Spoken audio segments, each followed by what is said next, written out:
The Lok Sabha seats of the all states in the country will be increased by 50%. This was informed by Union Law Minister Arjun Ram Meghwal in the Lok Sabha on Thursday.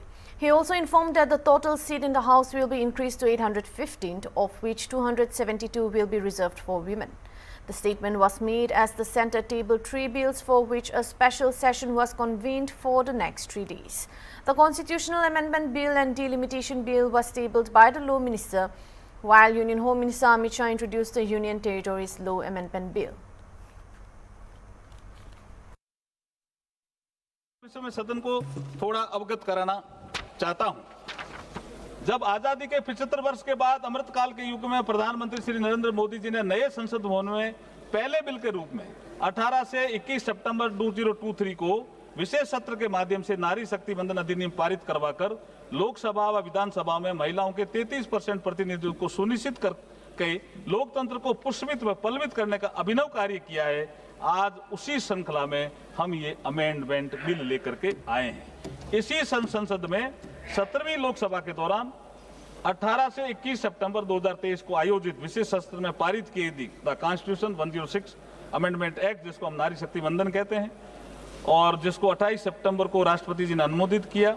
इसके माध्यम से संविधान के article 330 ए, 332 ए, 334 ए को insert किया गया था तथा आर्टिकल 239 AA में अमेंडमेंट किया गया था, ताकि लोकसभा व राज्य विधानसभाओं तथा एनसीटी दिल्ली की असेंबली में भी लगभग 1/3 सीटें नारी शक्ति के लिए आरक्षित की जा सके। इस संबंध में सदन में चर्चा के दौरान विपक्ष व अन्य दलों के नेताओं ने अनुरोध किया था कि इस वुमेन रिजर्वेशन बिल का क्रियान्वयन जल्दी से जल्दी किया जाए। हालांकि जो प्रोविजन 2023 के संविधान संशोधन में किए गए थे, उसके अनुसार ये महिला आरक्षण तभी ऑपरेटिव होना प्रस्तावित था जब इस एक्ट के लागू होने के बाद पहली रिलेवेंट सेंसस 2026 की जनगणना के आधार पर डिलिमिटेशन एक्सरसाइज को पूरा किया जाए। दूसरे शब्दों में कहा जाए तो महिलाओं के लिए आरक्षण तब तक लागू नहीं किया जा सकता था जब तक 2026 के बाद प्रकाशित होने वाली सेंसस फिगर के आधार पर डिलिमिटेशन एक्सरसाइज नहीं की जाती। अगली सेंसस और उसके बाद की डिलिमिटेशन प्रक्रिया में अभी पर्याप्त समय लगेगा, जिससे वुमेन की इफेक्टिव पार्टिसिपेशन में डिले होगा। इसलिए अध्यक्ष जी, आज जो हम ये अमेंडमेंट लेकर के आ रहे हैं, उनका मूल उद्देश्य लोकसभा राज्य विधानसभाओं में महिलाओं के लिए 33% सीटें जो आरक्षित करने संबंधी प्रावधानों को लागू करने के उद्देश्य से हैं।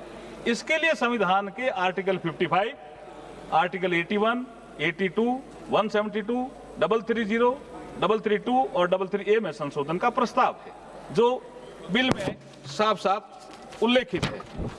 The constitution 106 amendment act 2023 Lok Sabha तथा विधानसभा महिलाओं के लिए लगभग 1/3 सीटों का रिजर्वेशन, जिसमें SC ST भी शामिल हैं, प्रदान किया गया है। ये उल्लेखनीय है कि सरकार का उद्देश्य महिलाओं के लिए आरक्षित सीटों का वर्तमान में उपलब्ध सीटों के अतिरिक्त इन एडिशन टू और ओवर एंड अबव रखना है, न कि वर्तमान अलोकेशन ऑफ सीट को प्रभावित करना। यहाँ यह भी उल्लेखनीय है कि महिला सीटों हेतु किया जा रहा आरक्षण हॉरिजेंटल यानी कुल सीटों में से 33% होने के साथ साथ वर्टिकल भी है, अर्थात SC और ST के लिए रिजर्व सीटों में भी 33% सीटें महिलाओं की भागीदारी सुनिश्चित करेगा। पूरे देश में एक समान और न्याय संगत तरीके से महिलाओं के लिए 1/3 सीटों के रिजर्वेशन को प्रभावी बनाने के लिए ये आवश्यक होगा कि लोकसभा में वर्तमान सीटों के अतिरिक्त कुल सीटों की संख्या में समान रूप से 50% की वृद्धि की जाए। लोकसभा की वर्तमान सीटों में 50% की वृद्धि की जाती है तो सदन की नई स्ट्रेंथ 815 सदस्यों की होगी।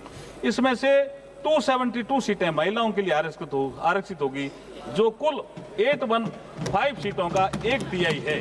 तो ये सिंपल सा एक फॉर्मूला है और इसमें सबको कोई नुकसान नहीं हो रहा है, किसी भी पुरुष वर्ग को भी नुकसान नहीं हो रहा है और किसी राज्य को कोई नुकसान नहीं हो रहा।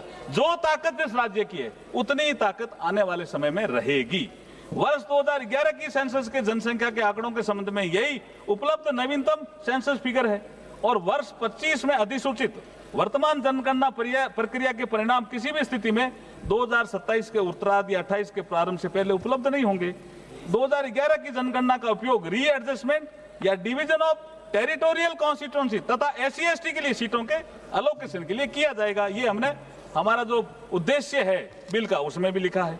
आज इस ऐतिहासिक अवसर पर मैं देश के पूर्व राष्ट्रपति मिसाइल मैन, करोड़ों युवाओं के प्रेरणा स्रोत भारत रत्न डॉक्टर अब्दुल कलाम साहब को भी याद करना चाहूंगा। जब 3 अक्टूबर 2005 को कलकत्ता, मद्रास और मुंबई विश्वविद्यालय के कंबाइंड इनॉग्रल एड्रेस के दौरान जब मुंबई यूनिवर्सिटी के एक छात्रा ने एपीजे अब्दुल कलाम साहब को पूछा, इंडियन पॉलिटिक्स में महिलाओं की भागीदारी को लेकर के एक सवाल किया। अध्यक्ष जी, आपकी अनुमति हो तो वो सवाल मैं पढ़ जाता हूं। एक महिला ने, लड़की ने पूछा, what is the future of woman in Indian politics when all the political parties are opposing the women's bill? ये सवाल पूछा। एपीजे अब्दुल कलाम साहब ने क्या जवाब दिया? Definitely the reservation of 33% short will come. It is only a matter of time. Success generally does not come without encountering problem. This is what women have to do collectively for getting the bill passed. ये समय आज आ गया है। APJ Abdul Kalam साहब ने उस समय कहा, समय आएगा आ गया